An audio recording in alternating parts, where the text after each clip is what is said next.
تو پہلی بات جو اللہ تعالیٰ نے فرمائی ہے وَقَضَىٰ رَبُّكَ أَلَّا تَعْبُدُوا إِلَّا إِيَّاهُ، اللہ تعالیٰ فرماتا ہے کہ لوگوں تمہارے رب نے یہ حکم دیا تمہیں کہ عبادت صرف اللہ کی کرنا، بس توحید سکھائی ہے کہ عبادت صرف اللہ کی ہے اور کسی کی نہیں ہے، یہ سجدہ اسی کے آگے ہونا چاہیے، اس کے سوا جھکائے کہیں بھی بشر جبیں، یہ بات کبریا کو گوارا ہی نہیں ہے۔ سنتا بھی ہے سوال وہ، دیتا بھی ہے جواب، غافل ہے تو کہ دل سے پکارا ہی نہیں ہے، اس کے سوا جھکائے کہیں بھی بشر جبیں، یہ بات کبریا کو گوارا ہی نہیں ہے۔ جبیں تو وہیں جھکے یہی اچھی لگتی ہے، سجدہ اسی کو لگے یہی اچھا لگتا ہے۔ حضرت علی رضی اللہ عنہ کا جب مقابلہ ہوا تھا خندق میں عمرو بن عبد ود سے، تو میں نے واقعہ سنایا تھا بالدوا، بڑا کڑیل جوان آدمی تھا، مشرکین مکہ کے سرداروں میں شمار ہوتا تھا۔ حضرت علی نے جب اس کو قتل کیا ہے نا، تو قتل کرنے کے بعد اشعار پڑھے ہیں، اس میں یہ کہا ہے اتقتحم علی الفوارس هكذا عني وعنهم اخروا اصحابی اليوم تمنعني الفرار حفیظتی ومصمم في الرأس ليس بنابی ابد الحجارة، آخری شعر، ابد الحجارة من صفاحة رأیه وابدت رب محمد بصوابی۔ حضرت علی کا جب عمرو بن عبد ود سے مقابلہ ہوا، آمنا سامنا ہوا، باتیں ہوئی، پچھلے دفعہ شاید عرض کیا بھی تھا، جب وہ ڈھیر ہو گیا زمین پر تو حضرت علی نے پھر یہ شعر پڑھے جس میں توحید کا نقطہ ہے، جس کے لیے میں نے ان کے شعر پڑھے۔ حضرت علی پہلے تو بہادری اپنی بتائی اور کافروں کی بزدلی بتائی۔ حضرت علی فرمانے لگے کیا مجھے اکیلے بلا کر میرے اوپر حملہ کر کے یہ سمجھتے ہیں کہ مجھے مات دے دیں گے؟ کیونکہ عمرو بن عبد ود نے اکیلا للکارا تھا، بھی ایک بندہ تم میں سے ہے۔ تو حضرت علی جب اس کے سامنے گئے تھے تو وہ لمبے قد کا تھا اور اسلحہ سے لیس تھا۔ حضرت عمر 25 سال کے 27 سال کے لڑکے تھے اور جسم کے بھی ذرا کمزور تھے، تو اس نے اٹھ کر جو وار کیا تھا تو یہاں لگ گیا تھا وار، تو جس سے خون بہہ گیا تھا، سر پہ زخم آ گیا تھا۔ لیکن پھر جب شیر خدا للکار مصطفیٰ کی وار پڑی اس پر تو نیچے زمین پہ ڈھیر ہو گیا۔ تو پھر حضرت علی کہنے لگے مجھے اکیلا بلا کر میرے سے لڑنا چاہتے ہو اور مجھے کیا سمجھتے ہو کہ نیچے کر دو گے؟ میری غیرت آج یہاں سے بھاگنے کی اجازت نہیں دیتی، میں کھڑا ہوں، کوئی ہے تو بلا کے لو۔ پھر کہنے لگے وہ مصمم فی الرأس لیس بنابی، سر پہ چوٹ لگی ہے تو کیا ہو گیا؟ آخری شعر کا ابد الحجارۃ من صفاحۃ رأیہ، کہنے لگے عمر سے جو مر گیا تھا کہ اس بے وقوف نے پتھروں کی پوجا کی، پتھروں کے آگے سر جھکایا اپنی بے وقوفانہ رائے سے، وَأَبَدْتَ رَبَّ مُحَمَّدٍ بِصَوَابِ، اور میں نے محمد کے رب کی عبادت کی صحیح رائے کے ساتھ۔ پتھروں کے آگے سر جھکانا بے وقوفانہ رائے ہے، رب محمد کے آگے سر جھکانا عقل مندانہ رائے ہے۔ تو اس کو فرمایا لا تعبدوا الا ایاہ، سر تو اللہ کے آگے ہی جھکنا چاہیے اور کسی کے آگے نہیں جھکنا چاہیے، کسی اور کے آگے سر کا جھکنا میرے رب کو گوارا نہیں ہے۔ جیسے یہ بھی سر کا جھکنا ہی ہے، مشکل وقت میں یہ کہنا کہ میرا مسئلہ فلاں جگہ سے حل ہوگا، یہ بھی کسی درجے میں اللہ کے غیر کے آگے سر جھکا رہے ہیں۔ اوپر کیسے ہوگا؟ بس ٹھیک۔ یہ مشکل وقت میں یہ کہنا کہ فلاں دوست، فلاں امیر آدمی، فلاں عہدیدار سے میرا مسئلہ حل ہوگا، پریشانی آتی سیدھا اس کو فون ملا ہے، سیدھا اس کے پاس چل کے پہنچ گیا، جی پھنس گیا ہوں مدد کرو، یہ بھی غیر کے در پہ سر جھکانا ہے۔ میرے نبی کا یہ طریقہ نہیں ہے۔ اذا حزبه امر فزع الى الصلاة، اللہ کے نبی کو جب مشکل پیش آتی تھی تو اللہ کے آگے سر جھکاتے تھے۔ فزع الى الصلاة، آپ مصلی اٹھاتے تھے، آپ نماز پڑھتے تھے، اللہ کے آگے سر جھکاتے تھے، اللہ کو پکارتے تھے۔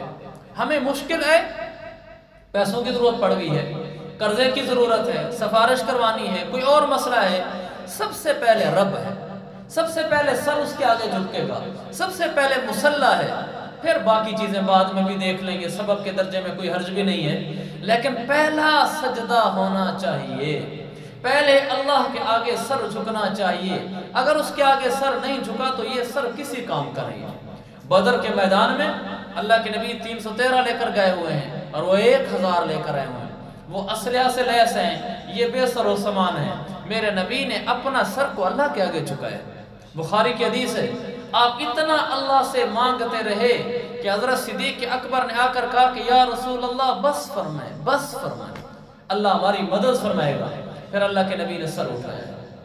میرے عزیز بھائیو، وہ نبی ہمیں درس دے گیا ہے کوئی بھی وقت آئے تو سر اللہ کے آگے جھکنا چاہیے، یہ سر کسی اور کے آگے نہیں جھکنا چاہیے۔ اللہ خود فرماتا ہے وَعِزَّتِي وَجَلَالِي، لوگوں مجھے میری عزت کی قسم، مجھے میرے جلال کی قسم، لَأَقْطَعَنَّ عَمَلَ مَنْ يَعْمُلُ غَيْرِي، جو آدمی امید مجھ رب سے ہٹا کر کسی اور سے جوڑے گا، مجھے میری ذات کی قسم میں اس کی امیدیں توڑ کے رکھ دوں۔ اللہ تعالیٰ فرماتے ہیں مجھے چھوڑ کر کہیں اور جاتے ہو، پھر اللہ تعالیٰ فرماتا ہے ابوابی مفتوحن، میرے ابوابی مفتوحتن، میرے دروازے کھلے ہوئے ہیں اور میرے غیر کے دروازے بند ہیں، مجھ کھلے دروازوں پر کیوں نہیں آتے، بند دروازوں پر کیوں جاتے ہو؟ پھر اللہ تعالیٰ فرماتا ہے جو کسی اور سے امید باندھے گا، کسی اور کی طرف دوڑے گا، مجھے میری عزت اور میرے جلال کی قسم وَلَأُلْبِسَنَّهُ ثَوْبَ الْمَذِلَّةِ، میں ذلت کا لباس اس کو پہنا دوں گا، رسوا کر دوں گا لوگوں کے آگے، کہ وہ مشکل میں لوگوں کے آگے بھاگتا ہے، ذلیل ہوتا پھرے گا، اور جب میرے در پر دوڑ کر آئے گا میں پھر دروازے کھول کے رکھ دوں گا۔ من کان للہ کان اللہ لہ، جو اللہ کا ہو جاتا ہے پھر اللہ اس کا ہو جاتا ہے، جو اللہ کے آگے سر جھکاتا ہے رب نظام کائنات بدل دیتا ہے، رب دنیا کا نقشہ بدل دیتا ہے، رب قوانین قدرت، قوانین کائنات ان کو بدل دیتا ہے۔ سفیان ثوری رحمۃ اللہ علیہ اللہ کے آگے سر جھکانے والے بیت اللہ شریف میں بیٹھے تھے، اس وقت کا عباسی بادشاہ ابو جعفر منصور تھا۔ عباسی حکومت شروع ہوئی تو بنو عباس کی، تو سب سے پہلا خلیفہ تھا صفاح، بہت ظالم تھا اس لیے اس کو صفاح کہتے تھے۔ دوسرا تھا ابو جعفر منصور، اس نے لمبا وقت پایا ہے، صفاح جلدی مر گیا تھا۔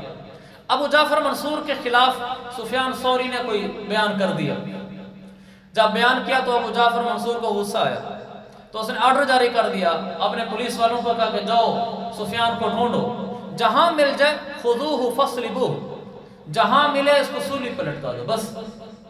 اور خود ابو سفیان اس وقت مکہ مکرمہ میں تھے اور ابو جعفر منصور بھی مکہ آ رہا تھا۔ ابو جعفر کو کسی نے اطلاع دے دی کہ سفیان مکہ میں ہے جس کی آپ کو تلاش ہے۔ سفیان ثوری مکہ میں تھے، لیٹے ہوئے تھے حرم شریف میں، اور ان کا سر تھا سفیان بن عیینہ کی گود میں، اور پاؤں تھے فضیل بن عیاض کی گود میں۔ یہ دونوں ولی ہیں اور سفیان ولیوں کا ولی ہے۔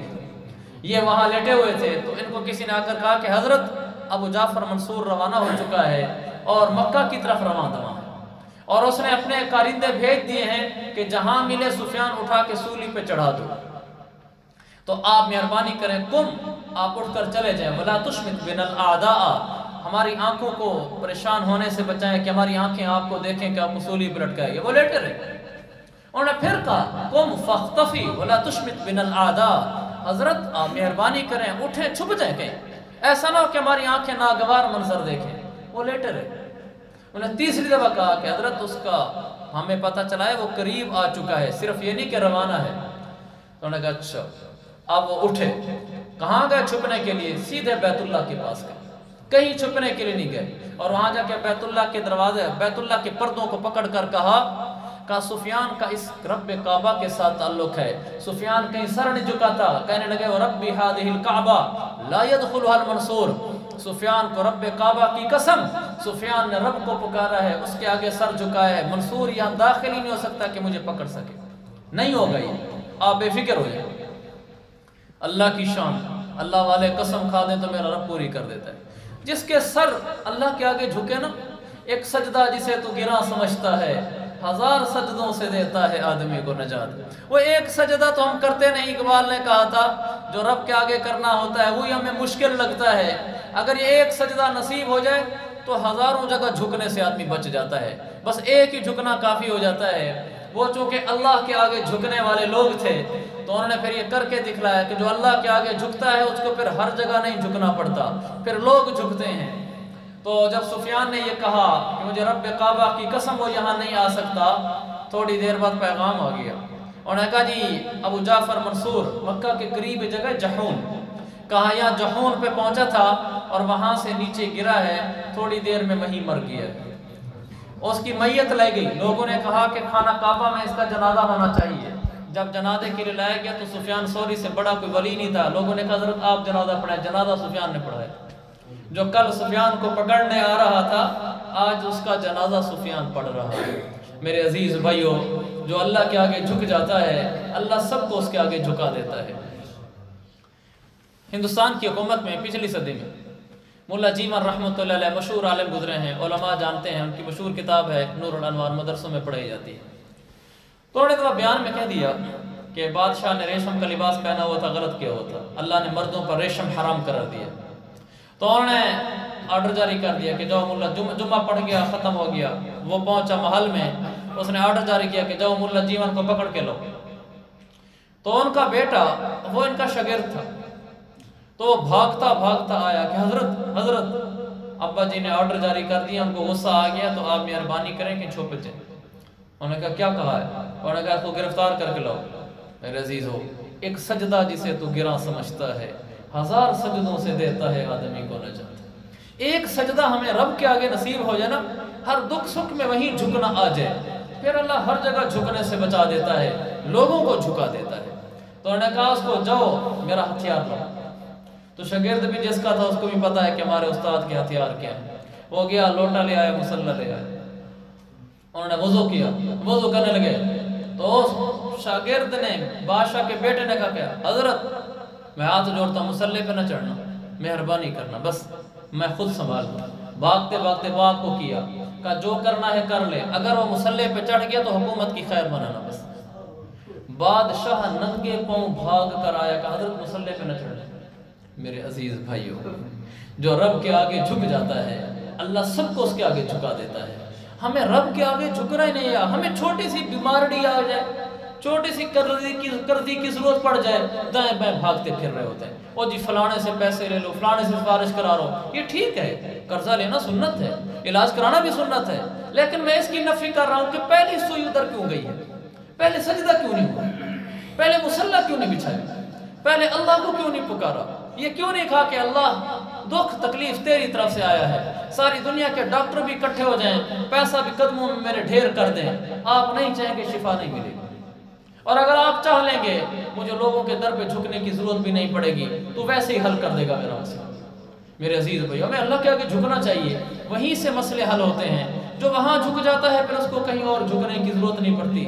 ہمیں گھر میں بچی کے رشتے کا مسئلہ ہے، بچے کے رشتے کا مسئلہ ہے، گھر بنوانے کا مسئلہ ہے، کمرہ ڈلوانے کا مسئلہ ہے، کوئی مسئلہ ہے، اللہ کے نبی نے فرمایا، بخاری کی حدیث ہے، تمہارے جوتے کا تسمہ بھی ٹوٹ جائے تو اللہ سے مانگو، جوتے کا تسمہ بھی ٹوٹ جائے تو اللہ سے مانگو۔ ہمیں اللہ کے آگے جھکنا نصیب ہونا چاہیے، ہر لمحے اسی کو پکارنے والے بنے، پھر دیکھو کہ کیسے میرا رب ہمارے لیے نظام چلا دیتا ہے۔ تو یہ ہمارا پہلا سبق ہے، اللہ تعبدوا الا ایاہ، لوگوں عبادت تو اسی کی کرنی ہے، سجدے تو اسی کو کرنے ہیں، جھکنا تو اسی کے آگے ہے، اور ہم نے کسی کے آگے نہیں جھکنا۔ ہر دکھ سکھ میں پہلے اسے پکاریں گے، پھر سبب بھی اختیار کر لیں گے کہ میرے نبی نے کیا ہے۔ سبب کو چھوڑنا کوئی دین نہیں ہے، لیکن سبب کی طرف ڈائریکٹ بھاگنا بھی کوئی دین نہیں ہے۔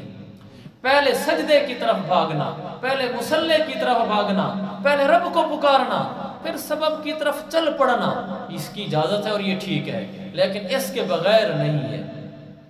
تو یہ پہلا سبق ہے، ہم اپنے اللہ کو پکاریں گے، ہم اپنے اللہ کو پکاریں گے۔ اللہ تعالیٰ فرماتا ہے ہم تو مائل بکرم ہیں، کوئی سائل ہی نہیں، راہ دکھلائیں کسے، کوئی راہ رو منزل ہی نہیں، اس کے الطاف تو ہیں عام شہیدی سب پر، تجھ سے کیا ضد تھی گر تو کسی قابل ہوتا، سنتا بھی ہے سوال وہ دیتا بھی ہے جواب، غافل ہے تو کہ دل سے پکارا ہی نہیں ہے، اس کے سوا جھکائے کہیں بھی بشر جبیں، یہ بات کبریا کو گوارا ہی نہیں ہے۔ راتوں کو اٹھ کر میرے عزیزو ماں، تہجد کے وقت میں تو ویسے ہی میرا رب آسمان دنیا پہ آ جاتا ہے اپنی شان کے مطابق، اور خود اعلان کرتا ہے هل من سائل یعطی لہ، مسلم کی حدیث ہے کوئی سوالی آج اس کو عطا کر دوں، هل من داع یستجاب لہ، ہے کوئی پکارنے والا فریادی آج اس کی فریاد رسی کروں، آج اس کی دعا پر میں آمین، اس کی دعا پر لبیک کہوں، اس کی پکار پر لبیک کہوں، ہے کوئی مجھ سے مانگنے والا۔ وہ وقت ہوتا ہے جب انسان اٹھ کے اللہ کو پکارے تو اللہ ڈائریکٹ لبیک کہتا ہے، ایک ہوک سی دل میں اٹھتی ہے، ایک درد جگر میں ہوتا ہے، ہم راتوں کو اٹھ اٹھ روتے ہیں جب سارا عالم سوتا ہے۔ میرے عزیزو، اللہ کو پکارنا دنیا بدل دیتا ہے۔ تو نے تو چاہا ہی نہ تھا، حالات بدل سکتے تھے، تیرے رونے سے تو پتھر بھی پگھل سکتے تھے، تو ٹھہرا ہی رہا جھیل کے پانی کی طرح، بہہ پڑتے تو بہت دور نکل سکتے تھے۔ ہم ہی ٹھہرے رہے میرے عزیز بھائیو، ہم رو پڑتے تو پتھر بھی میرا رب پگھلا دیتا، اور وہ اللہ نظام کائنات کو بدل دیتا۔ اللہ فرمایا اللہ ایاہ، سر اسی کے آگے جھکانا ہے، دوڑنا اسی کی طرف ہے، پکارنا اسی کو ہے، وہی ہماری سنے گا، وہی ہماری فریاد رسی کرے گا۔ جس کا رب اس کا سب، اس کو کیا ٹینشن ہے؟ من کان للہ کان اللہ لہ، جو اللہ کا ہو جاتا ہے اللہ اس کا ہو جاتا ہے۔ تو ہم نے اللہ سے تعلق بنانا ہے، اللہ کو پکارنا ہے، یہ نہیں دیکھنا میں گناہ گار ہوں یا میں نیک ہوں۔ یہ تو بڑا شیطانی دھوکہ ہے۔ شیطان یہ کہ جی وہ تو اللہ والے ہوتے ہیں، دعائیں مانگتے ہیں قبول ہو جاتی ہیں، میری کیا ہونا ہے؟ اس سے بڑا شیطان کا حربہ کیا ہے کہ اس نے آپ کو سر جھکانے سے، رب کے آگے سر جھکانے سے دور کر دیا۔ نورانی دو سے بڑا خوبصورت دو لگایا، کیا کہا کہ تو گناہ گار آدمی ہے، تیرے سجدوں سے کیا ہوگا؟ تو گناہ گار آدمی ہے، تیرے رونے سے، تیری دعاؤں سے کیا ہوگا؟ تجھے کون سا رونا آتا ہے؟ لہذا تو نہ پڑھ نفل، تو نہ مانگ اللہ سے، وہ اللہ والے مانگتے ہیں۔ قرآن کہتا ہے فَزَيَّنَ لَهُمُ الشَّيْطَانُ أَعْمَالَهُمْ، شیطان لوگوں کے آگے اعمال کو خوبصورت کر کے پیش کرتا ہے تاکہ جلدی دھوکے میں پڑ جائیں۔ یہ بھی شیطان کا ایک حربہ ہے کہ وہ انسان کو کہتا ہے کہ تو گناہ گار آدمی ہے، تو نے کیا سجدے کرنے ہیں، تیرے سجدوں سے کیا ہوگا؟ یہ غلط بات ہے۔ وہ رب جس طرح نیکوں کا رب ہے، وہ رب اسی طرح ہم گناہ گاروں کا بھی رب ہے۔ یہی تو مزہ ہے کہ گناہ گار رب کے آگے جائے اور کہے اے اللہ نیک بھی تجھے پکارنے آتے ہوں گے، آج مجرم آیا بیٹھا ہے، اے اللہ آج فاسق آیا بیٹھا ہے، مجھے معلوم ہے کہ اللہ تیرے نزدیک گناہ گار مجرم ہوں، لیکن یا اللہ ہمارا بھی تیرے سوا کوئی نہیں ہے۔ اگر نیکوں کا تو ہے تو ہمارا بھی تو ہے، اگر ان کی مرادیں تیرے در پہ پوری ہوتی ہیں تو ہم گناہ گاروں کی بھی تو ادھر ہی پوری ہوتی ہیں۔ اے اللہ ہم برے ضرور سے لیکن ہیں تو تیرے ہی، اے اللہ مہربانی فرما۔ کتنا مشہور واقعہ ہے کہ ایک کافر مدت ہوئی کہہ رہا تھا یا صنم یا صنم، صنم بت کو کہتے ہیں، بت کے آگے دعا مانگتا تھا، ایک دن غلطی سے نکل گیا زبان سے یا صمد، تو میرے رب نے 70 دفعہ کہا لبیک یا عبدی، جی میرا بندہ۔ فرشتوں نے کہا اللہ غلطی سے زبان سے صنم کے بجائے صمد نکلا ہے۔ فرمایا میرے فرشتوں مجھے معلوم ہے، لیکن صنم کہنے پر بھی صنم نہ جواب دے، صمد کہنے پر صمد بھی جواب نہ دے، فرق کیا رہا؟ کہا میں صمد ہوں وہ صنم ہے، صنم نے بھی کبھی لبیک نہ کہا، صمد نے بھی نہیں کہا، تو فرق کیا رہا؟ تو اس لیے لبیک یا عبدی، میرا بندہ کیا کہنا ہے تو نے؟ یہ وہ رب ہے میرے بھائی۔ بوڑھا شیخ الحدیث صاحب لکھا ہے ایک بوڑھا آدمی بیت اللہ کا طواف کر رہا تھا اور کہہ رہا تھا لبیک اللہم لبیک، اور آگے سے جواب آ رہا تھا لا لبیک لا لبیک۔ تو ایک نوجوان نے سن لیا تو بوڑھے بابا کے کان میں کہا بابا تجھے بھی سنائی دیتا ہے کیا آتا ہے تیری لبیک کے اوپر جواب؟ پہلے زمانے میں بیت اللہ میں رش نہیں ہوتا تھا، یہ بھی آپ کو شاید معلوم نہ ہو، بیت اللہ کا رش تاریخ میں تب سے شروع ہے جب سے جہازوں کی فلائٹیں شروع ہوئی، اس سے پہلے نہیں تھا۔ زندگی میں کبھی مطاف نہیں بھرا، رش ہو گیا کبھی ایسا نہیں ہوا۔ تو وہ چند آدمی آتے تھے حج کرنے، وہ قریب قریب ہوتے تھے، تو وہ کہنے لگا کہ بابا سنا ہے یہ آواز آتی ہے آپ کی لبیک کے اوپر لا لبیک؟ کہنے لگا جی ہاں بیٹا۔ کہا آپ کو سنائی نہیں دیتا؟ کہا سنائی دیتا ہے بیٹا، آج سے نہیں سنائی دے رہا، مدت ہوئی یہ سنائی دیتے ہوئے۔ تو کہنے لگے پھر آپ آتے کیوں ہیں؟ تو اس بوڑھے بابا نے رو کر کہا مگر کیا کروں، اس کے علاوہ در بھی تو کوئی نہیں ہے، در بھی تو یہی ایک ہے۔ اسی وقت اوپر سے آواز آئی لبیک لبیک لبیک، 70 دفعہ میرے رب نے کہا میرا بندہ میں حاضر ہوں، تیری یہ لبیک بھی قبول ہے، پچھلی ساری قبول ہے۔ حضرت شیخ الحدیث صاحب نے واقعہ لکھا ہے، کہا تیری یہ لبیک بھی قبول ہے، پچھلی بھی ساری قبول ہے، اس لیے کہ تو نے میرا در چھوڑا نہیں ہے، جیسا کیسا تھا میرے در پہ گرا رہا، میرے در پہ پڑا رہا، ہر دفعہ لا لبیک سن کر بھی پھر آ جاتا تھا، ہر دفعہ لا لبیک سن کر اگلے سال پھر اونٹ پہ بیٹھ کے آ جاتا تھا۔ تو نے میرا در نہیں چھوڑا، میں تجھے نہیں چھوڑتا، تو میرا ہو گیا ایسے اندر۔ میرے عزیز بھائیو، اللہ وہ ذات ہے کہ اس کو کوئی پکار دے، گناہ گار بھی پکار دے، میرا رب اس پر بھی لبیک کہہ دیتا ہے۔ سفیان ثوری رحمۃ اللہ علیہ کے زمانے میں ایک نوجوان لڑکا تھا، بڑا گناہ گار قسم کا تھا، مرتے ہوئے اس نے ماں کو وصیت کی، کہنے لگا اماں جان زندگی گناہوں میں گزری ہے، مرتے ہوئے توبہ کر رہا ہوں، میری توبہ کیا توبہ ہے، اللہ کے آگے جھکتا ہوں، معافی مانگتا ہوں، معاف کر دے گا، لیکن ہوں تو برا ہی، میرے جیسے مجرم آدمی کا حشر برا ہی ہونا چاہیے، اماں جان میں بخشش کے قابل نہیں ہوں، بس مر جاؤں سفیان ثوری کے پاس چلی جانا، ان کو کہنا بیٹا مر گیا ہے جنازہ پڑھا دے، اگر وہ جنازہ پڑھا دیں تو ٹھیک ہے میرا جنازہ ہو جائے گا، مجھے دفن کر دینا، اگر وہ جنازہ نہ پڑھیں میری ماں میری یہ بات ماننا، میرے پاؤں میں رسی ڈال کر کھینچ کر گھسیٹ کے گلی میں پھینک دینا، تاکہ لوگوں کو پتہ چل جائے کہ مجرم کا یہ حشر ہوتا ہے۔ وصیت کر کے روح پرواز ہو گئی، رویا دھویا بھی صحیح، لیکن آخری وقت میں رویا دھویا زندگی تو بے حیائی میں گزری۔ جب فوت ہو گیا تو ماں بڑی بے چین تھی، کہنے لگی اب کیا کروں، سفیان ثوری بڑا آدمی ہے، مشہور آدمی ہے، مصروف آدمی ہے، مشغول آدمی ہے، پتہ نہیں وہ آئے یا نہ آئے۔ بیٹے کی نصیحت وصیت ہے، چلی گئی سفیان ثوری کے پاس اور جا کر اسے کہا کہ فلاں محلے سے آئی ہوں، میرا بیٹا فوت ہو گیا، جنازہ پڑھا دیں گے؟ تو جیسے علماء مصروف ہوتے ہیں، مشغول ہوتے ہیں، انہوں نے معذرت کر لی، انہوں نے کہا اماں جی معذرت میری، میں مصروف ہوں۔ انہوں نے اس کو کوئی واقعہ نہیں سنایا کہ میرا بیٹا یوں کہہ گیا تھا، اس نے کہا جی آپ جنازہ پڑھا دیں گے؟ انہوں نے کہا اماں جی میں مصروف ہوں، کسی اور کو کہہ دیں۔ ممکن ہے ماں نے یہ بھی کہا کہ مجھے کہہ گیا تھا کہ آپ کو کہہ دوں، تو اب جیسے یوں سمجھے کوئی ہر آدمی آ کر مولانا کو کہہ دے مولانا تنویر صاحب مجھے آپ جنازہ پڑھا دیں، تو وہ یقیناً نہیں پڑھا سکتے سب کا جنازہ، ممکن ہی نہیں۔ انہوں نے کہا اماں جی معذرت میں مصروف ہوں، میں نہیں آ سکتا۔ وہ بیچاری واپس آ گئی اور آ کر گھر بیٹے کی لاش کے سامنے بیٹھ کے رونا شروع کہ اللہ میں کیا کروں، انہوں نے پڑھایا نہیں، پاؤں میں رسی ڈالنے کی ہمت نہیں ہے، رسی ڈال کے کیسے گھسیٹ کے باہر پھینکوں، میرے اپنے جگر کا ٹکڑا ہے، اور اگر نہیں کھینچی تو بیٹا وصیت کر گیا ہے۔ بیچاری اسی دکھ میں بیٹھی تھی، وقت گزر رہا تھا، بیٹھی تھی، کافی دیر ہوئی تو دروازہ بجا، دروازے پہ گئی، پوچھا کون؟ کہا سفیان۔ کہا کون سفیان؟ سفیان تو عام نام ہے، کہنے کا سفیان ثوری۔ کہا آپ کیسے آ گئے؟ انہوں نے کہا اماں جان جنازہ پڑھانے کے لیے آئے۔ انہوں نے کہا وہ کیسے؟ کہا تم واپس آ گئی، میں مصروف تھا، اس کے بعد میرے سونے کا ٹائم ہو گیا، دوپہر کو کیلولا کرنا سنت ہے، کہ میں سویا ہی تھا، میری آنکھ لگی تو اللہ کی نبی مجھے آنکھ لگی تو خواب میں اللہ تعالیٰ نے مجھے فرمایا کہ سفیان تو میرا دوست ہو کر میرے دوست کا جنازہ نہیں پڑھاتا، میں اس لیے آیا۔ کہا کیا کہہ گیا تھا وہ جاتے ہوئے؟ کہا اس نے اور تو کچھ نہیں کہا تھا، آخر میں جاتے ہوئے رب کے آگے، ہمارے سرکی میں کہتے ہیں جھکا تھی گیا، ہمارے رب کے آگے جھک گیا تھا، ہمارے رب کے آگے نادم ہو گیا تھا، رب کے آگے توبہ کر گیا تھا، کہنے لگا کہ اللہ معاف کر دے، مجرم ہوں کسی قابل نہیں۔ کہ بس یہ جو اس نے مرتے ہوئے اللہ کو پکارا ہے نا، یہ اس کی پکار کام کر گئی ہے، رب کو یہی پسند آیا ہے کہ بھلا مجرم تھا، بھلا پاپی گناہگار تھا، لیکن پکارا تو مجھے ہی ہے، اور رب کا وعدہ یہ ہے کہ ادعونی استجب لکم، تم مجھے پکارو، میرا وعدہ ہے میں لبیک کہوں۔ پکارا تو رب کو ہی تھا، بس اس کی پکار آسمانوں کو چیرتی ہوئی پہنچی ہے، تو اس رب نے مجھے کہا ہے خواب میں کہ چل میرے دوست کا جنازہ پڑھا، تم اس کے غسل کا انتظام کرو، میں جنازے کے لیے۔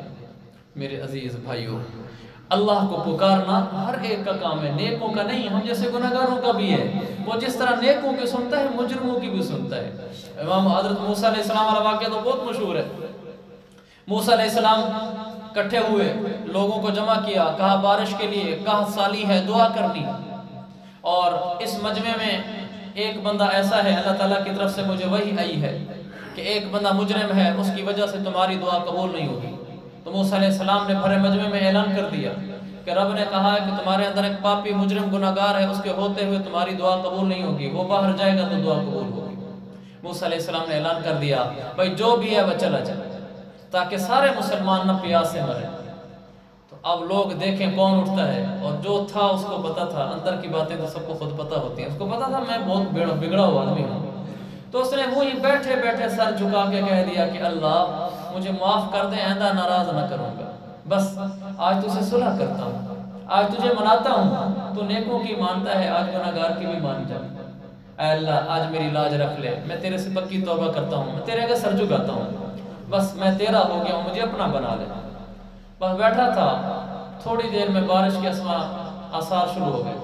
موسیٰ علیہ السلام نے کہا اللہ ہم نے تو ابھی دعا نہیں مانگی، بندہ نکلا کوئی نہیں، جس کی وجہ سے تو نے بارش روکی ہوئی تھی وہ بندہ تو باہر نہیں گیا۔ اللہ نے فرمایا موسیٰ جس کی وجہ سے بارش روکی تھی اسی کی وجہ سے برسا دی۔ موسیٰ جس کی وجہ سے روکی تھی اسی کی وجہ سے برسائی، اس لیے کہ اس نے مجھ سے صلح کر لی ہے، بیٹھے بیٹھے ہی دل میں صلح کر لی ہے۔ وہ جو میرے آگے جھکا ہے دل سے، مجھے اس کو جھکنا پسند آ گیا۔ اللہ فرماتا ہے الا ایاہ، لوگوں جھکنا اللہ کے آگے، اس کے آگے مجرم بھی جھک جائے تو وہ سن لیتا ہے، بھرے مجمع میں ہاتھ اٹھائے بغیر بھی جھک جائے، ایسے ہی دل میں جھک جائے۔ اس وقت دل میں جھکا تھا، اگر سب کے سامنے ہاتھ اٹھاتا، معافیا مانگتا، روتا دھوتا تو پھر سب کو پتہ چل جاتا۔ اس نے وہیں سر نیچے کر کے اندر ہی اندر کہا تھا کہ اللہ بس صلح کرتا ہوں تو مجھے اپنا بنا لے۔ میرے رب نے کہا چل کے آ تو گیا ہے دروازے پہ، اتنا ہی کافی ہے۔ میرے عزیز بھائیوں، یہ سارے واقعات میں نے آپ کو سنائے ہیں جو ہمیں اس بات کا درس دیتے ہیں ہمارا سب کچھ اللہ ہے، ہمارا سب کچھ اللہ ہے۔ اس لیے اللہ تعالیٰ فرماتا ہے فَفِرُّوا إِلَى اللَّهِ، لوگوں اللہ کی طرف دوڑ لگاؤ نا، لوگوں اللہ کی طرف دوڑ لگاؤ نا۔ جس کی دوڑ اللہ کی طرف ہو جاتی ہے اس کے بیڑے پار ہیں، دنیا بھی اسی کی ہے، آخرت بھی اسی کی ہے۔ ایک تاجر تھا، عام طور پر یتجر من المدینہ الی بلاد الشام، ملک شام کی طرف تجارت کیا کرتا تھا۔ تو ایک دفعہ وہ تجارت کر کے واپس آ رہا تھا تو راستے میں عرض له لص، ایک ڈاکو چور اس کے پاس آ گیا، اسے کہنے لگا کہ اتر تیری جان لینی ہے میں نے۔ تو وہ کہنے لگا، تاجر صحابی تھا، وہ تاجر کہنے لگا جو صحابی تھے، کہنے لگے المال مالک، مال تو لے لے، تجھے مال ہی چاہیے، میری جان چھوڑ دے۔ وہ کہنے لگا ہاں المال مالی وانما اريد نفسک، کا مال تو میں ویسے ہی لے لوں گا، مجھے تیری جان بھی چاہیے۔ تو اس نے بڑی منت سماجت کی صحابی نے کہ مہربانی کر مجھے چھوڑ دے، مال لے لے۔ اس نے کہا یہ نہیں ہوگا، پہلے تیری جان لوں گا پھر مال لوں گا۔ انہوں نے کہا اچھا پھر ایسے کر، تھوڑا رب کے آگے سر جھکانے دے۔ انہوں نے کہا افعل ما بدا لک، جو جھکانا ہے جھکا لے۔ تو اس نے نفلیں شروع کر دی، نفل پڑھے، نفل پڑھنے کے بعد ہاتھ اٹھایا رب کے آگے، سمجھ کچھ نہ ہے کہ کیا کہوں، تو زبان سے نکلا یا ودود یا ودود، اے محبت کرنے والے، اے نیکوں سے محبت کرنے والے، اے گناہ گاروں سے محبت کرنے والے، یا ذا العرش المجید، اے عرش کے مالک، یا فعال لما یرید، اے وہ ذات جو چاہے کر گزرے۔ اے اللہ میں تجھے تیری رحمت کا واسطہ دے کر تجھ سے کہتا ہوں اغثنی برحمتک، آج اپنی رحمت نازل فرما دے میرے اوپر، اللہ تجھے پکارتا ہوں، تیرے آگے جھکتا ہوں۔ بس اسی حال میں ابھی دعا مانگ رہے تھے کہ ایک گھوڑ سوار اترا آسمان سے، آ کر سیدھا نیزہ مارا چور کے، نیزہ پار ہو گیا اور وہ چور دھڑام سے نیچے گر گیا۔ تو اس نے فوراً دعا ختم کر اسے پوچھا کہ کون ہے، کہاں سے آیا ہے، کیسے میری مدد کے لیے آ گیا؟ کہنے لگا انی ملک من السماء الثالثہ، میں تیسرے آسمان کا فرشتہ ہوں۔ فلما دعوت الاولی، جب تو نے پہلی دفعہ کہا یا مغیث اغثنی، اے ہمارے رب ہماری فریاد رسی کر دے، اے اللہ آج ہماری دعا پہ لبیک کر دے، تجھے پکار رہا ہوں، جب تو نے پہلی دفعہ درد سے کہا اللہ، تو سمعنا لابواب السماء قعقعۃ، تو ہم نے دیکھا کہ آسمان کے دروازوں میں جھنکار کی آواز ہے۔ فلما دعوت الثانیہ، جب تو نے دوسری دفعہ کہا اللہ تجھے پکار رہا ہوں مدد کر دے، جب تیری دوسری آہ نکلی ہے تو پھر ہم نے یہ دیکھا کہ آسمان کے دروازوں سے چنگاریاں نکلی۔ جب تیسری فلما دعوت الثالثہ، جب تو نے تیسری دفعہ کہا اللہ مدد کر دے، جب تیری آہ نکلی ہے تو میں نے اللہ سے کہا کہ اے اللہ تیرا دکھی بندہ ہے نیچے تجھے پکار رہا ہے، یہ سعادت مجھے دے دے، میں آج جا کر وہیں اس کی مدد کر کے آؤں۔ تو اللہ تعالیٰ نے فرمایا چل جا، تو میں آسمان سے آیا وہ فرشتہ ہوں، تیری اس آہ کے اوپر آیا ہوں۔ وہ فرشتہ چلا گیا، انسانی شکل میں آیا تھا۔ انہوں نے اپنا سامان لیا، اللہ کے نبی کے پاس پہنچ گئے، کہنے لگے یا رسول اللہ یہ واقعہ پیش آیا۔ میرے نبی نے فرمایا جو آدمی بھی اس طرح اللہ کو پکارے گا اللہ اس کی دعا پہ لبیک کہے گا۔ میرے عزیز بھائیوں، جو بھی اللہ کو آہیں بھر کے پکارتا ہے اللہ نظام بدل دیتا ہے، نیک ہو یا گناہ گار ہو۔ شیطان کے اس دھوکے میں نہیں آنا میرا کیا ہے، ہم کون سے نیک آدمی ہیں، یہ بدبخت یہی تو پٹیاں پڑھاتا ہے کہ میں مصلی کے قریب نہیں جانے دیتا، ہم گناہگار ہو کر جائیں گے، یہی کہیں گے اللہ سے کہ اللہ مجرم آیا ہے آج، اللہ آج فاسق تیرے در پہ چل کے آیا ہے، تیرے فرشتے بھی کہتے ہوں گے کون آ گیا ہے، لیکن یا اللہ تیرے علاوہ در نہیں ہم گناہگاروں کا، ہم مجرموں کا، تجھے پکارنے آیا ہوں۔ میرے عزیز بھائیو، اللہ نظام کائنات بدل دے گا۔ اللہ فاسق، فاجر، شرابی، کبابی، زانی نوجوان لڑکے پر سفیان ثوری کے خواب میں آ کر جنازہ پڑھوا سکتا ہے، وہ رب ہماری نہیں سنے گا؟ سنے گا میرے عزیز بھائیو۔ شیطان کے اس حربے میں نہیں آنا، یار بس میں نے کیا کرنا ہے، مجھ سے کیا ہونا ہے، اللہ سے دور کرے گا ہمیں، ہم اللہ سے دور نہیں ہوں گے، ہم اسی منہ سے اللہ کے پاس جائیں گے کہ یار مجرم بن کر آیا ہوں۔ اللہ کو یہ بڑا اچھا لگتا ہے کہ کوئی کہے میں گناہگار ہوں، میں مجرم ہوں، اللہ میں کسی شمار میں نہیں ہوں۔ یہ اللہ کو اتنا اچھا لگتا ہے کہ حدیث میں آتا ہے، ریاض صالحین کی حدیث ہے، اللہ نے فرمایا کہ اگر ایک بستی ایسی ہو کہ جس بستی کے بندے سارے نیک ہوں، اور دوسری بستی ایسی ہو جس بستی کے بندے گناہگار ہوں، لیکن وہ جو گناہگار ہیں وہ گناہ کر کے میرے آگے جھک جاتے ہوں، غلطی ہو جاتی ہو پھر میرے آگے جھک جاتے ہوں، غلطی ہو جاتی ہو پھر میرے آگے جھک جاتے ہوں، اللہ نے فرمایا میں ان بستی والوں کو ان بستی والوں سے بدل دوں گا۔ مجھے یہ بستی پسند ہے کہ جس بستی میں جو میرے آگے جھکنے والے ہیں، کہ مجھے یہ پسند ہے، اس لیے کہ دل سے آہ نکلتی ہے نا جب مجرم کی، کہ اللہ میں مجرم ہوں، گناہگار ہوں، معافی مانگنے آیا ہوں، میرے رب کو بہت اچھا لگتا ہے، تو فرمایا یہ بستی مجھے زیادہ پسند ہے جو جھکتی رہتی ہے میرے آگے۔ اس لیے میرے عزیز بھائیو، شیطان کے سروے میں نہیں آنا، میرا کیا ہے؟ نہیں، ہم ہی تو ہیں جنہوں نے اللہ کو پکارنا ہے۔ انشاءاللہ ہم گناہگاروں کی بھی سنے گا، ہم ہمیشہ اسی کے آگے سر جھکائیں گے، لوگوں کے آگے سر نہیں جھکائیں گے، اس کے سوا جھکائے کہیں بھی بشر جبی، یہ بات کبریا کو گوارا نہیں ہے۔ میں اسی پر ہی ختم کرتا ہوں۔ اللہ تعالیٰ مجھے آپ کو توفیق دے، ہم اللہ کے آگے سر جھکاتے رہیں، اسی کو مناتے رہیں، اسی کے آگے جھولیاں اٹھا کر پھیلاتے رہیں، اسی کے آگے آنسو بہاتے رہیں یا آنسو بہانے والی شکلیں بناتے رہیں۔ اللہ کے نبی نے فرمایا فَبْكُوا، رو اللہ کے آگے، إِن لَمْ تَسْتَطِيعُوا فَتَبَاكَوْا، اگر رونا نہیں آتا تو پھر رونے کی شکل بنا لیا کرو۔ میرے آقا نے فرمایا تو رونے کی شکل ہی بنا لیں گے، ہم یہ کہیں گے کہ اللہ نیک اس موقع پر آ کر رویا کرتے ہیں، میں مجرم ہوں، مجھے رونا نہیں آتا، میری شکل آج فقیروں والی بنی بیٹھی ہے، منہ ٹیڑھا کیا بیٹھا ہوں، مہربانی فرما دے۔ میرے رب کو ٹیڑھا منہ پسند آ جاتا ہے۔ اللہ تعالیٰ ہمیں اپنے در کی طرف دوڑنے والا بنائے۔ وآخر دعوانا الحمدللہ رب العالمین۔